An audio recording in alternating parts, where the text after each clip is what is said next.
Well, the clock is definitely ticking to find survivors of the earthquake within that critical 72-hour window. Yeah, aid has been rushed to the region to help those who have lost everything in both Turkey and Syria. Now, earlier, we spoke to the UK Director of Islamic Relief, Tufal Hussein, and Salah Abul Ghassem, who is delivering aid in Gaziantep. We started by asking Salah just how horrendous it is there at the moment. I've been to many war zones, I've been to many disaster zones, and I must say that this is really unprecedented. The size, the scale of disaster is everywhere we go.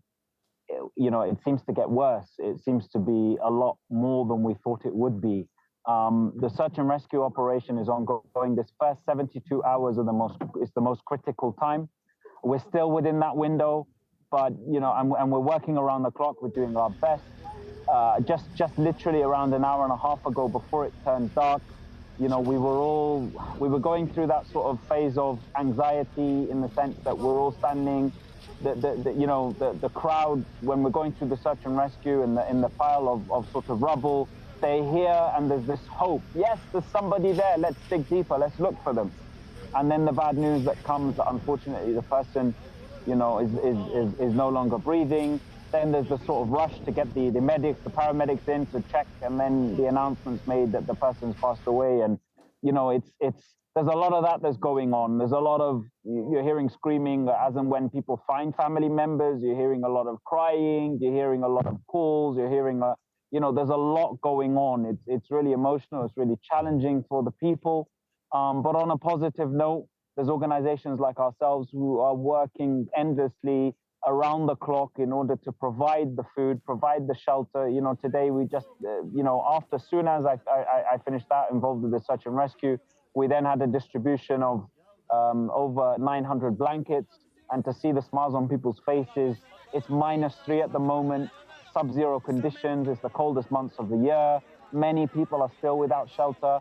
Even those who have homes are unwilling or wanting to return to their homes, because even today, earlier on in the day, there were tremors where we were. I mean, this earthquake is by no means finished. The aftermath is going to be very challenging.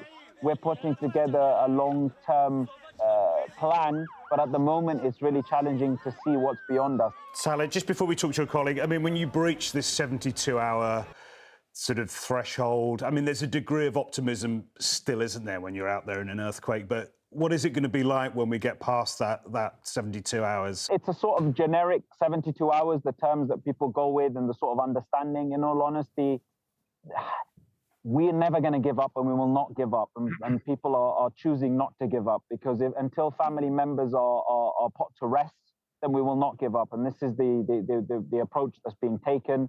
We know very well that the chances are very slim. We know that, we understand that, but we're still working around the clock. I mean, it's the cold weather. It really doesn't help. Yeah. The scale, the fact that there are so many buildings that are so close to each other, and some of them as high rises. I mean, there was one, I'll hopefully send a picture and share it through. There was one situation today where, you know, it was probably around 30 foot high from ground level of rubble. I've never seen anything like it. And they were explaining to us that there were 6 buildings that had all been next to each other that had all collapsed. If we can talk about Syria, of course, in some ways, many of the issues that they're facing when it comes to the rescue will be similar to what's going on in Turkey. However, there'll also be differences as well. Just explain the situation there. And the situation in Syria is very complex. Yeah. So this is a region that's already been besieged by problems. They've had a brutal war for the last 13 years in this region of Syria, and actually within the borders areaing Syria and Turkey. There are over 1 million refugees and displaced people. These are people that have had to flee from this brutal war. A lot of them have already lost loved ones, and they are in extreme poverty. They're reliant on aid agencies like Islamic Relief. They don't know where their next meal is coming from, and so this crisis, these earthquakes have only exacerbated their already desperate situation. Our team conducts needs assessments, tries to understand the need, tries to prioritizes the most vulnerable, and then ensures that the aid that the generous British public donate towards gets to those that are most neediest, and that they get what they absolutely need. And right now, from what you heard from Salah, and as we've seen over the last couple of days, their need has never been greater. Briefly, just tell us what people can do. We're going to hear lots about this Disasters Emergency Committee appeal tomorrow, but just, what could they be doing tonight? We've had such an immense response from the British public, which is not a surprise because they've always responded to crisis and time of need.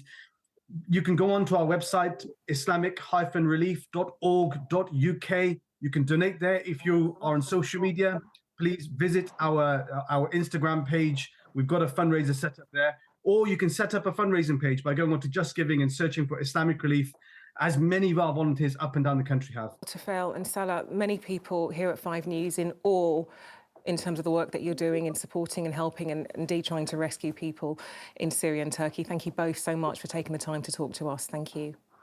Thank you. Thank you.